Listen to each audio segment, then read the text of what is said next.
Assalamualaikum warahmatullahi wabarakatuh. Halo semuanya, perkenalkan kami dari kelompok 8.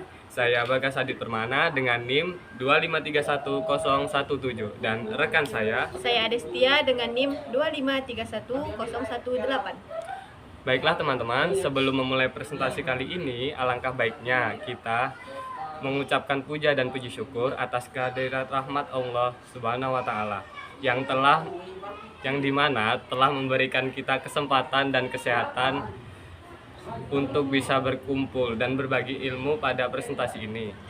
Baik, dan sholawat serta salam tak lupa kita hanturkan kepada junjungan kita, yakni Nabi besar kita, Nabi Muhammad Sallallahu Alaihi Wasallam, yang dimana telah membawa kita dari zaman kegelapan menuju zaman yang terang benderang seperti saat ini. Dan yang kami hormati Bapak Dr. Ahmad Irfani, SEMAG, selaku dosen pengampu pada mata kuliah usul fiqh ini.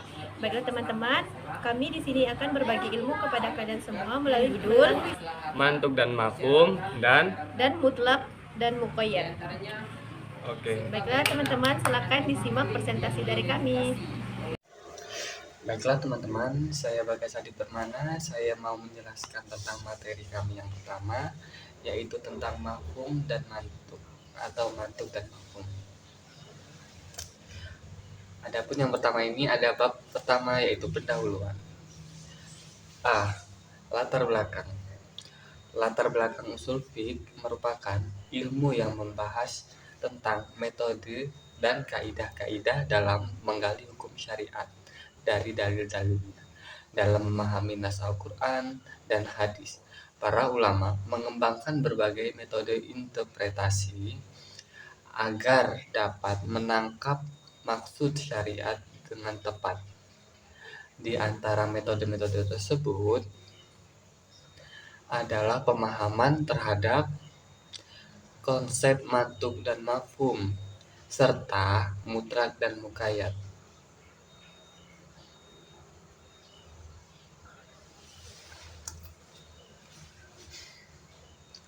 Kedua konsep ini sangat penting dalam proses istinbat hukum atau penggalian hukum, karena berkaitan dengan cara memahami lafaz nas, baik dari segi pengucapan eksplisitnya maupun petunjuk implisitnya. Pemahaman yang tepat terhadap konsep-konsep ini akan menghindarkan dari kesalahan dalam menetapkan hukum dan memastikan penerapan syariat yang sesuai dengan maksud pembuat, dan menerapkan syariat yang sesuai dengan maksud pembuat hukum atau syariat. B. Rumusan masalah. Adapun rumusan masalahnya adalah ada beberapa, yaitu 1. Apa pengertian mantuk dan mafhum serta pembagiannya. Kedua, bagaimana penerapan konsep mantuk dan mafhum dalam istinbat hukum. Yang ketiga, apa pengertian mutlak dan muqayyad secara pembagiannya. Yang keempat, bagaimana cara membawa yang mutlak kepada yang muqayyad. C. Tujuan penulisan. Adapun tujuan penulisan adalah bertujuan untuk memahami konsep mantuk dan mafhum beserta pembagiannya, untuk memahami konsep mutlak dan muqayyad dalam usul fiqh, dan mengetahui aplikasi kedua konsep tersebut dalam penetapan hukum Islam.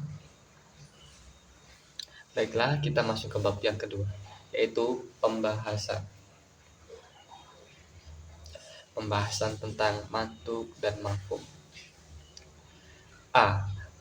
Mantuk dan mafhum. 1. Pengertian mantuk. Secara bahasa, mantuk berasal dari kata natoko yang artinya berbicara atau mengucapkan. Sedangkan secara istilah, mantuk adalah hukum yang dipahami dari lafaz nas pada tempat pengucapannya. Dengan kata lain, mantuk adalah makna yang secara eksplisit disebut dalam nas.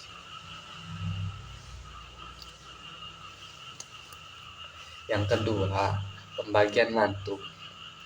Mantuk ini terbagi menjadi beberapa bagian. Yang pertama ada mantuk syarih, mantuk syarih atau eksplisit. Mantuk syarih adalah lafaz yang menunjukkan makna. Mantuk syarih adalah lafaz yang menunjukkan makna dengan jelas tanpa memerlukan takwil atau interpretasi lebih lanjut. Hukum yang terkandung dalam lafaz tersebut merupakan tujuan utama dari pembicaraan. Contohnya, wa aqimus sholata wa atuz zakat, yang artinya dan dirikanlah sholat, tunaikanlah zakat.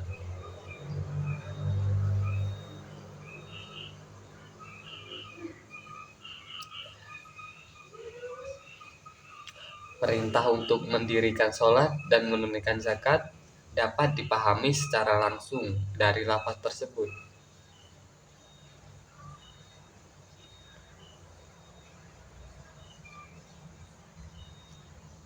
Dan B, ada mantuk ghairu syarih atau tidak eksplisit. Mantuk ghairu syarih adalah lafaz yang menunjukkan makna yang bukan merupakan tujuan utama. Mantuk ghairu syarih adalah lafaz yang menunjukkan makna bukan merupakan tujuan utama dari pembicaraan, tetapi merupakan konsekuensi logis dari lafaz tersebut. Ini terbagi menjadi beberapa bagian, yaitu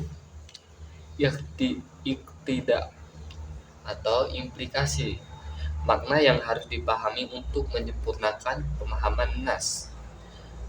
Contohnya, wa as'alil qaryah, dan tanyakanlah kepada negeri itu. Maksudnya adalah penduduk negeri, bukan negerinya sendiri. Yang kedua ada imam atau syarat, makna yang dipahami dari lafaz tetapi bukan tujuan utama. Contohnya, hurrimat alaikum ummahatukum, yang artinya selain menunjukkan haramnya menikahi ibu, ayat ini juga mengisyaratkan adanya hubungan nasab. Yang ketiga ada dalalah atau petunjuk. Makna yang dipahami dari konteks dan tujuan nas. 3. Pengertian mafhum. Adapun pengertian mafhum secara bahasa berarti yang dipahami. Sedangkan secara istilah, mafhum adalah hukum yang dipahami dari lafaz nas bukan pada tempat pengucapannya, melainkan di luar konteks langsung nas tersebut.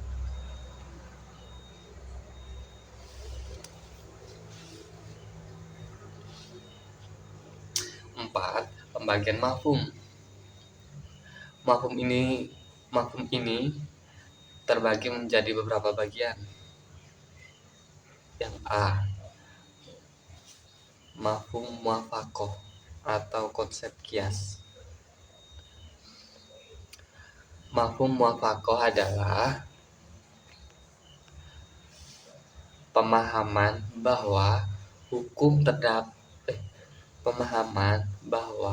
hukum terhadap sesuatu yang tidak disebutkan dalam nas sama dengan atau lebih kuat dari hukum yang disebutkan dalam nas karena adanya kesamaan ilat atau alasan hukum itu. Hukum muwafaqah itu juga terbagi menjadi beberapa bagian. Yang pertama, bahwa Alkitab atau lahnul kitab. Hukum yang tidak disebutkan lebih kuat dari yang disebutkan. Contoh, fala taqul lahuma affa.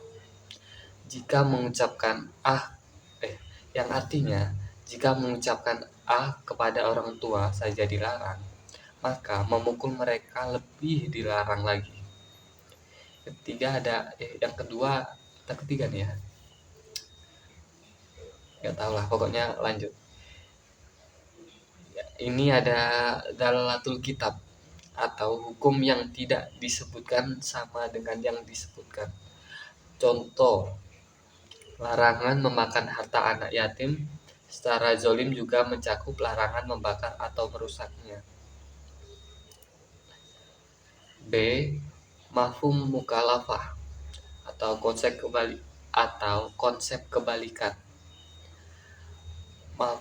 Mafhum mukalafah adalah pemahaman bahwa hukum terhadap sesuatu yang tidak disebutkan dalam nas adalah kebalikan dari hukum yang disebutkan dalam nas.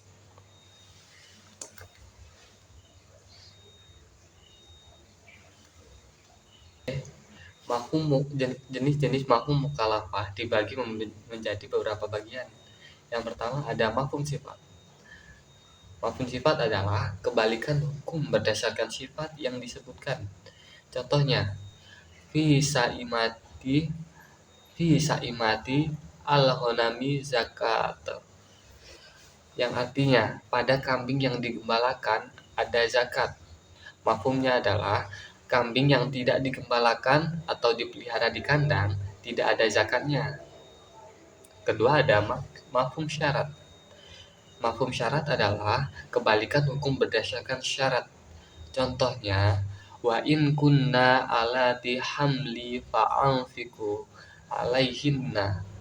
Yang artinya, yang mafhumnya, jika tidak hamil, tidak wajib memberi nafkah. Yang ketiga ada mafhum ghayah. Mafhum ghayah adalah kebalikan hukum setelah batas yang ditentukan. Contohnya, wala taqrabuhunna hatta yad'hunna. Mafhumnya adalah setelah suci boleh menggauli istri. Yang keempat ada mafhum adat. Mafhum adat adalah kebalikan hukum berdasarkan bilangan. Contohnya, perintah menyaksikan 2 orang saksi dalam jual beli. Mafhumnya adalah 1 saksi saja tidak cukup. Yang kelima ada mafhum laqab. Mafhum laqab adalah kebalikan berdasarkan nama atau identitas tertentu. Dalam kurung, ini yang paling lemah dan banyak ulama tidak mengamalkan. Ya. Kelima ada kehujahan mafhum. Kehujahan mafhum adalah para ulama berbeda pendapat tentang kehujahan mafhum itu. Jumhur ulama yaitu Syafi'iyah, Hanabilah, dan sebagian Malikiyah berpendapat bahwa mafhum muwafaqah dan mafhum mukhalafah dapat dijadikan hujjah dalam menetapkan hukum. Tapi Hanafiyah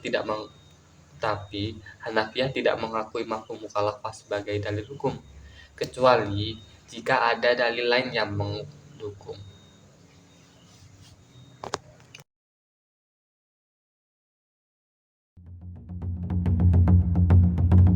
Di sini saya akan melanjutkan materi kami dengan judul mutlak dan muqayyad.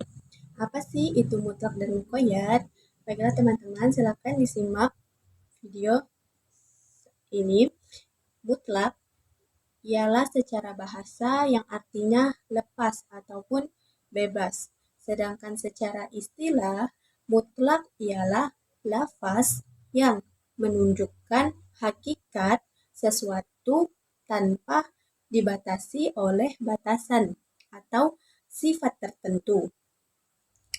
Nah, contoh pada surah An-Nisa ayat 92 yang berbunyi Bismillahirrahmanirrahim fatahriru raqabati, yang artinya maka hendaklah memerdekakan seorang hamba sahaya.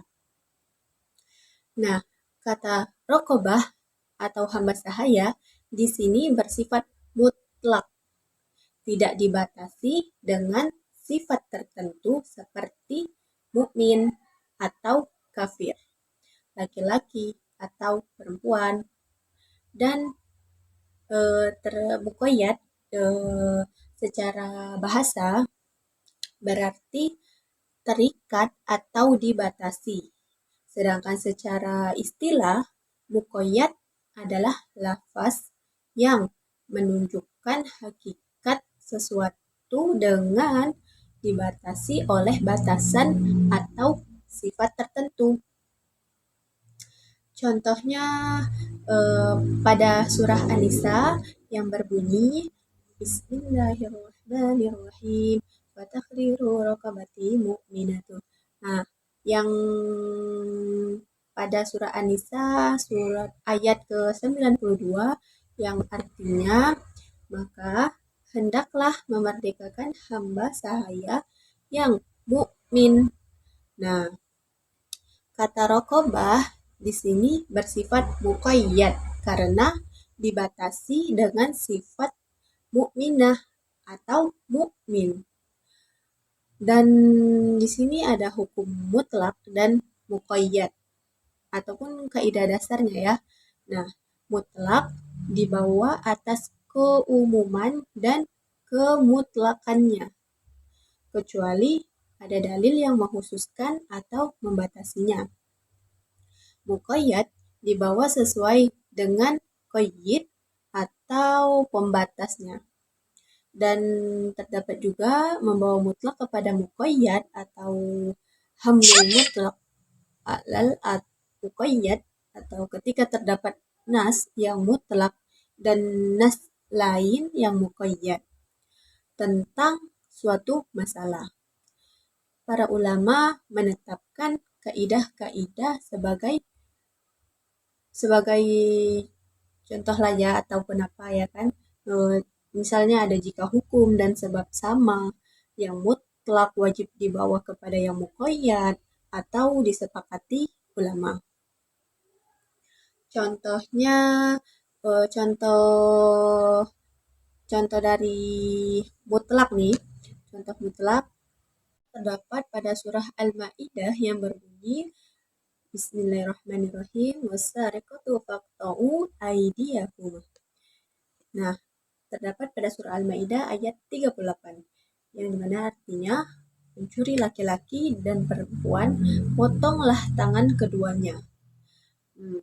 Pada muqayyad ada juga hadis yang menjelaskan bahwa pemotongan dimulai dari pergelangan tangan kanan. Dari pergelangan tangan kanan berarti kesimpulannya pemotongan tangan harus dari pergelangan. Nah, dari pergelangan tangan kan. Jadi jika dan ada pula jika hukum sama tetapi sebab berbeda. Ada juga yang misalnya seperti yang mutlak dibawa kepada yang muqayyad menurut jumhur ulama Malikiyah, Asyafi'iyah, Hambali, Hanafi berpendapat tetap dibawa pada kemutlakannya. Misalnya seperti kafarat membunuh. Terdapat pada surah An-Nisa ayat 92 yang artinya memerdekakan hamba sahaya, ataupun muqayyad kafarat zihar dalam Quran surah Al-Muj adalah memerdekakan hamba sahaya mukmin. Jumhur kafarat membunuh juga harus memerdekakan hamba sahaya mukmin ya, mukmin. Dan ada pula jika hukum berbeda dengan sebab sama, hukum beda tapi sebab sama, masing-masing berjalan pada hukumnya sendiri, tidak saling mempengaruhi atau tidak saling menyepakati. Akan tetapi itu tadi ya, contohnya wudhu. Wudhu ini kan ada perintahnya ya, ada aturannya seperti membasuh wajah. Kalau mutlak kan tayamum, ataupun ada rukhsah atau keringanannya, mengusap wajah dengan debu, dan itu muqayyad. Keduanya berbeda hukum meskipun sebabnya sama. Hukumnya berbeda, akan tetapi mempunyai sebab yang sama. Eh, Misalnya bersuci kan, sehingga masing-masing berjalan sendiri. Dan ada pula ulama mengatakan jika hukum dan sebab berbeda. Nah, masing-masing berjalan pada hukumnya sendiri atau disepakati. Contohnya kafarat membunuh. Nah, memerdekakan budak, sedih zakat, mengeluarkan harta tertentu, keduanya tidak saling mempengaruhi karena berbeda sebab dan hukum. Nah, ada pula syarat-syarat membawa mutlak kepada muqayyad. Para ulama menetapkan beberapa syarat.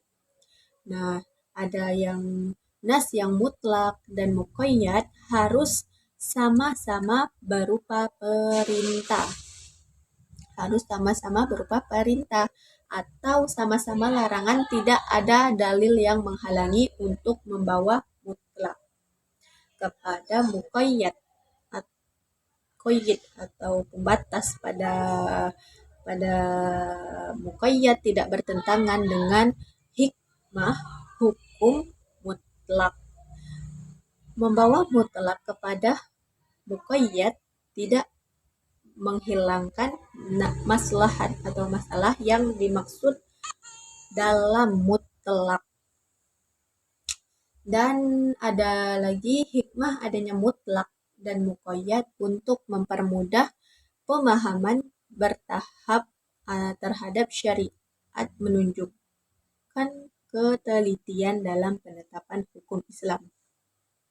Misalnya ataupun seperti menjaga maslahat umat dengan memberikan penjelasan yang tepat, menghindari kesalahpahaman dalam menerapkan hukum syariat.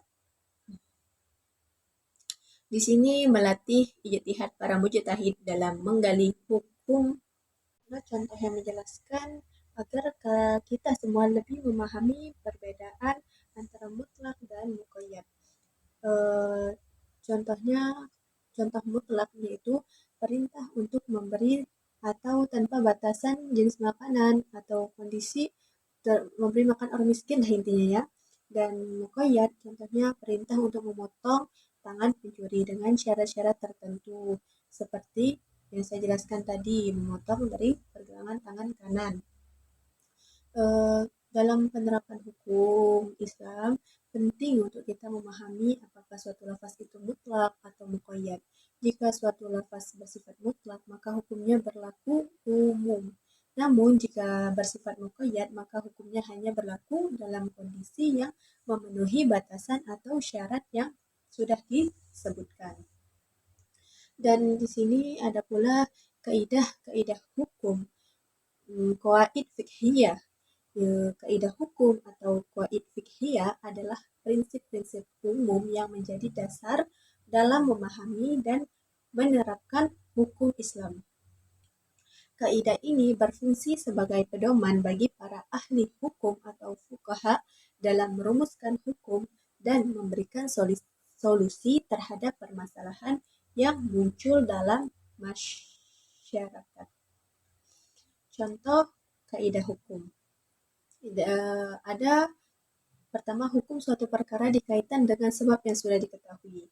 Kaidah ini menjelaskan dalam menetapkan hukum harus didasarkan pada sebab yang jelas dan nyata, bukan hanya perkiraan atau dugaan saja atau pandangan semata lah ya. Ada pula adat kebiasaan dapat dijadikan sebagai hukum. Kaidah ini mengakui bahwa adat kebiasaan yang baik tidak bertentangan dengan prinsip-prinsip Islam dapat dijadikan sebagai sumber hukum. Ada pula kan kemudharatan harus dihilangkan. Kaidah ini menekankan bahwa segala sesuatu yang menimbulkan kemudaratan harus dihindari atau dihilangkan. Nah, kaidah-kaidah hukum ini sangat penting dalam memahami dan menerapkan hukum Islam secara komprehensif dan kontekstual dengan memahami kaidah-kaidah ini. Seorang muslim dapat mengambil keputusan yang tepat dan sesuai dengan prinsip-prinsip syariah. Kita sebagai umat muslim, kita dapat mengambil keputusan dengan adanya hukum-hukum yang sudah dijelaskan atau sudah ditetapkan oleh para ahlul fikih yang sudah menentukan hukum-hukum tersebut. Mungkin hanya ini materi dari kami. Jika ada kesalahan, kami mohon maaf. Kepada Allah, kami mohon ampun. Dan sebelum mengakhiri presentasi ini, kami akan memberikan kesimpulan serta saran kepada seluruh teman-teman agar kita bisa memahami dan belajar mengenai materi ilmu ushul fiqh ini. Dan kesimpulannya yaitu mantuk adalah makna yang dipahami secara eksplisit dari lafaz nas terbagi menjadi mantuk sharih dan mantuk ghairu sharih. Sedangkan mafhum adalah makna yang dipahami secara implisit terbagi menjadi mafhum muwafaqah dan mafhum mukhalafah. Pemahaman terhadap mantuk dan mafhum sangat penting dalam istinbat hukum karena tidak semua hukum disebutkan secara eksplisit dalam nas, tetapi dapat dipahami melalui isyarat saja atau melalui implikasi ataupun konsep kebalikan. Mutlak adalah lafaz yang tidak terikat dengan batasan tertentu, sedangkan muqayyad adalah lafaz yang terikat dengan batasan atau sifat tertentu saja. Dalam membawa mutlak kepada muqayyad, para ulama menetapkan kaidah berdasarkan persamaan dan perbedaan hukum serta sebabnya. Dengan mayoritas ulama berpendapat bahwa jika hukum dan sebabnya sama, maka mutlak wajib dibawa kepada muqayyad. Kedua konsep ini menunjukkan ketelitian dan kehati-hatian syariat Islam dalam menetapkan hukum serta pentingnya pemahaman yang mendalam terhadap metode istinbat dalam ushul fikih.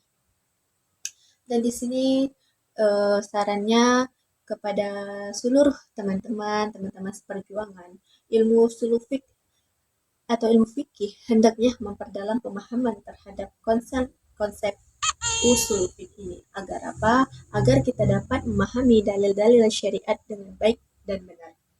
Dan kita dapat mengambil kesimpulan hukum dari nas Al-Quran dan hadis. Pula saran untuk kita semua, seluruh teman-teman seperjuangan, hendaklah kita memperdalam pemahaman terhadap konsep-konsep ushul fikih ini agar dapat memahami dalil-dalil syariat dengan baik dan benar.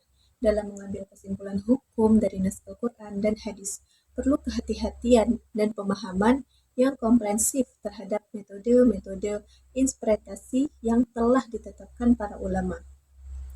Perlu adanya studi lanjutan yang lebih mendalam mengenai aplikasi kedua konsep ini dalam permasalahan fikih kontemporer. Baik teman-teman, cukup sekian yang dapat kami presentasikan kepada teman-teman semua. Apabila ada kesalahan kata atau kurangnya pemahaman ilmu yang kami dapatkan, kami minta maaf dan kepada Allah kami mohon ampun sebesar-besarnya.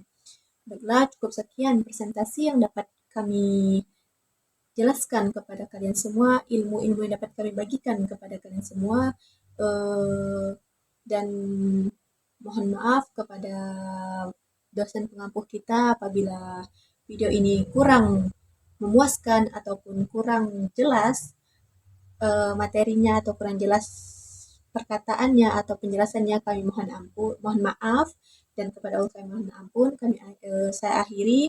Wabillahi taufiq wal hidayah. Wassalamualaikum warahmatullahi wabarakatuh.